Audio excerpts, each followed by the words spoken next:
Sa mapagpalang araw sa ating lahat mga kapatid, ako muli si Adrian Bernales ng Batch 3 at ang aking daily devotion. At yung araw pag-uusapan natin ay what is the message of the book of Judges o Israel's Civil War. At ating Bible verse ay mula sa Judges chapter 20 verse 20 to 21. In those days, Israel had no king. Everyone did as they saw fit. Judges chapter 21 verse 25.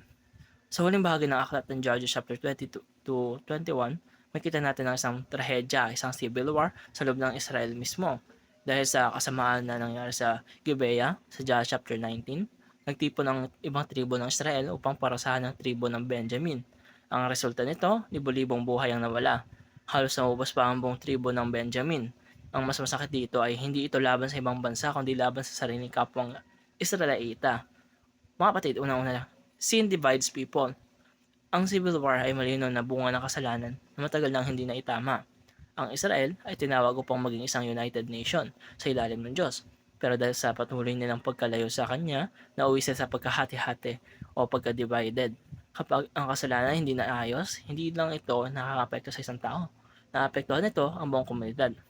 Pangalawa, human solutions without God lead to more problems. Matapos ang digmaan, nagsisi ang Israel dahil halos naubos ang tribo ng Benjamin.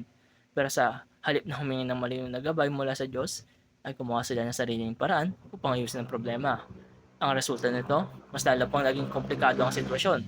Ito ay naging paalala na kahit ang intensyon ay mukhang tama, kung hindi ito nakatayon sa kalooban ng Diyos, maaaring itong magdulot ng mas maraming problema o maghatid ng trahedya sa ating bansa. Pangatlo, the real problem, no king, no guidance. Ulit-ulit na sinasabi sa Judges ang linyang ito. Everyone did what was right in his own eyes.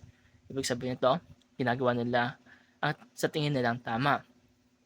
Ito ang summary ng buong aklat. Hindi lang ito tungkol sa kawalan ng human king, ito ay tungkol sa kawalan ng pagkilala sa Diyos bilang tunay na hari.